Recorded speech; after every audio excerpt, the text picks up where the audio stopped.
Estamos de volta com o Jogo do Poder, hoje recebendo o líder do PMDB na Câmara dos Deputados, deputado Eduardo Cunha, contando com participação da jornalista Daniela Scholl, que deixou uma pergunta que eu peço que repita ao deputado Eduardo Cunha.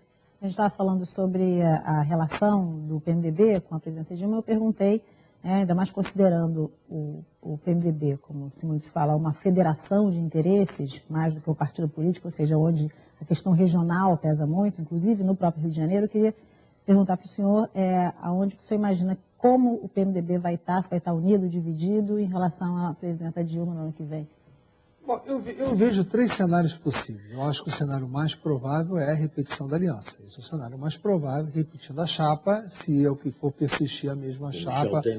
Essa seria a lógica. Agora, isso vai depender de muitos fatores. É claro que uma aliança é como um casamento. Você, para mantê-lo, você tem que ter sempre, tem que ser regada a uma relação, tem que alimentar a relação, né? Então, efetivamente, essa relação ficou um pouco, digamos assim, deteriorada num tempo, está se retomando. É importante que a gente se sinta como aliado e não como estando lá a serviço. Se o PMDB for tratado como aliado, for respeitado como aliado, for participante como aliado, a tendência é ficar. Mas é claro que eu vejo, esse é o cenário mais provável. Mas, obviamente, há dois outros cenários. Outro cenário, nós podemos ficar na aliança e ser um partido dividido, como a Daniela falou, cada estado acabar indo para o seu lado. Porque as alianças regionais, que é o grande problema para a manutenção dessa aliança, é você conseguir convergir os interesses em vários estados. Não esqueça, por exemplo, que o maior colégio eleitoral da convenção é o Rio de Janeiro, e aqui tem problemas. O segundo maior colégio eleitoral para a convenção é o Ceará. O Ceará tem problemas. O terceiro maior colégio eleitoral é em Minas Gerais, é mais ou menos. Depois vem Bahia, com muito problema. Então tem alguns colégios eleitorais grandes, Paraná, com problema. Você não acha, vamos ser aqui francos aqui, o que vai decidir, tem a questão regional, obviamente, mas o que vai decidir talvez seja a posição que a presidente Dilma estiver no momento da campanha. Não, necessariamente não é verdade. Se enfraquecer, quer enfraquecer, o PMDB vai estabelecer outras conexões. Se ela estiver muito forte, o PMDB vai ser mais fiel à chapa. Deixa eu concluir. Essa é a tradição do PMDB. Não é verdade. Nós, quando fomos fazer aliança com o presidente Lula para a eleição da presidente Dilma, ela estava lá com um dígito na pesquisa.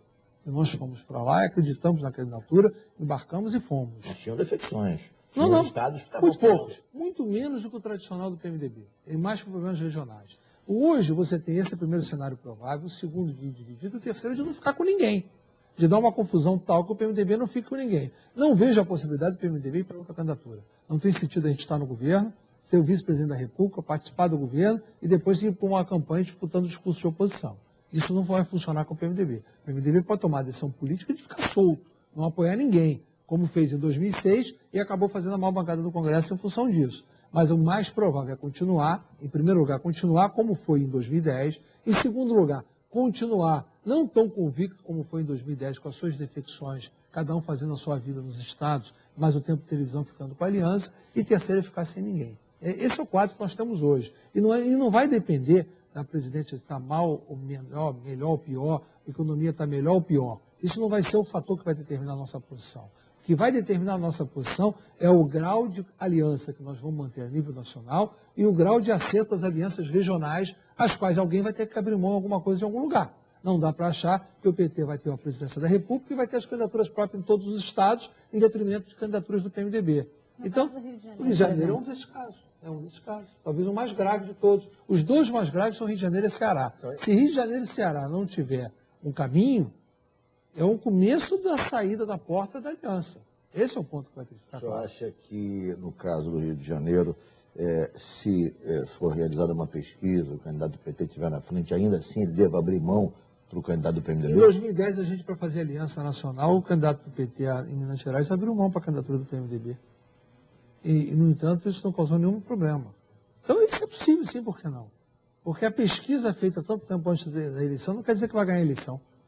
Então, é preciso ter outros parâmetros, que sejam parâmetros políticos. Nós estamos abrindo mão de ter um candidato próprio, ou ter o tempo de televisão usado em outro momento, para que o PT continue exercendo a presidência da República. Ou, pelo menos, dispute e tenha mais chances de ganhar a presidência da República mais uma vez. Para isso, eles vão ter que abrir mão, não dá para querer ter tudo. Então, essas discussões vão permear o ambiente político são etapas. Primeiro, agora o plano de filiação partidária. Em sequência, terão outras etapas de compatibilização, a melhor ou não, as candidaturas, quem vai sair, quem não vai sair, enfim. Esse cenário vai se afunilar e vai ter um momento de decisão que também não é agora. A eleição foi muito antecipada pelo próprio PT, foi um erro, que eles viram que a colheita desse erro não foi boa. Agora temos que esperar o seu momento. Temos que tratar, como disse o governador Cabral, em certo momento, eleição a gente cuida em ano par. Nós estamos em ano ímpar. Deputado, no segundo trimestre a economia surpreendeu, o PIB cresceu 1,5%, foi uma surpresa para todo mundo achava que seria um crescimento menor e tal. Muito bem.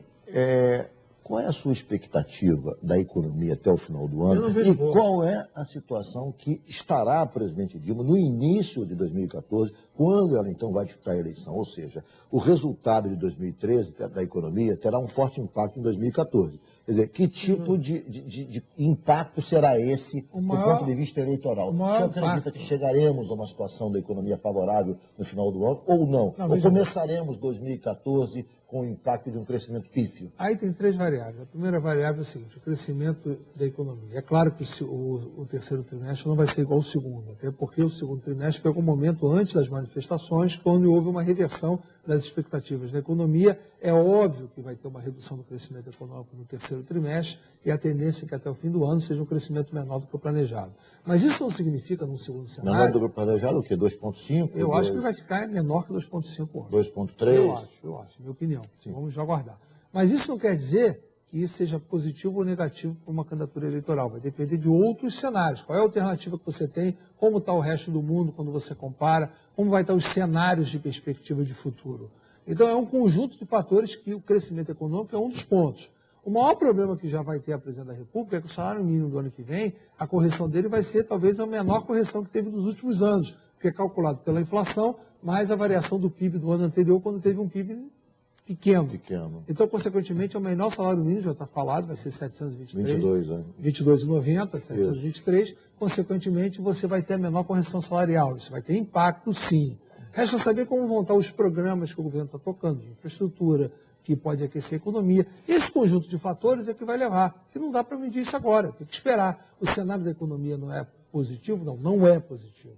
Ele vai piorar mais? Não sabemos se vai piorar a ponto que deteriore. Mas também não quer dizer que vai melhorar a ponto que volte à bonança que estava em 2010. Então é preciso ter cautela e comparar isso com o resto do mundo.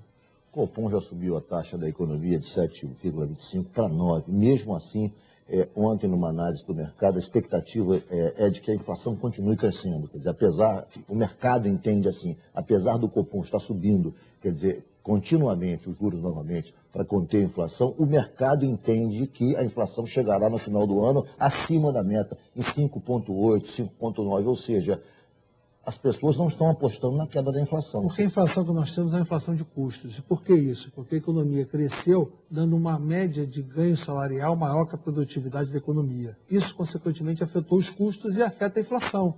E nós vamos ter um período, esse é o maior problema para a economia. Você não poderá ter mais ganhos salariais acima da inflação, sem produtividade. E se a inflação volta, isso tem impacto político extraordinário. Mas o governo sabe agir, sabe o que fazer para controlar a inflação e, se precisar, irá fazê-lo. E é bom que o faça de uma forma transparente, mesmo que cause danos ao crescimento econômico, porque o mercado quer ver isso, quer ver a inflação sob controle, que é o maior imposto que a população pobre tem. E no Rio de Janeiro, como é que o senhor faz a avaliação aí da sucessão no Rio de Janeiro? Bom, veja bem, o candidato do governador, ele estará no segundo turno em qualquer circunstância, até porque vai estar como governador já no exercício do mandato para disputar a reeleição. Ele terá uma aliança política, terá tempo de televisão, tem máquinas partidárias, tem máquinas do próprio governo e da prefeitura da capital, que pesa muito no termo do Estado. Ele estará no segundo turno para enfrentar um outro candidato. Vamos ver quem ele vai enfrentar. Obviamente que o pessoal vai sofrer muito com essas denúncias que aconteceram, uma possível candidatura do pessoal... Está se referindo às denúncias da deputada de Janeiro? Isso. Certamente isso vai causar algum problema. E a candidatura do PT não sabemos se ela vai ou não perdurar até a eleição em função dos acordos políticos. E nas outras candidaturas eu não acredito. Então eu acho que o tesão ainda é o favorito. Deputado, foi um prazer recebê-lo aqui no Jogo do Poder mais uma vez. Muito obrigado pela sua presença. Obrigado. Muito obrigado, Daniela, pela presença. Muito obrigado a você de casa que nos acompanhou até agora pela rede CNT de televisão. O Jogo do Poder estará de volta no próximo domingo, às 11h15. Eu espero você. Muito obrigado pela sua audiência e até lá.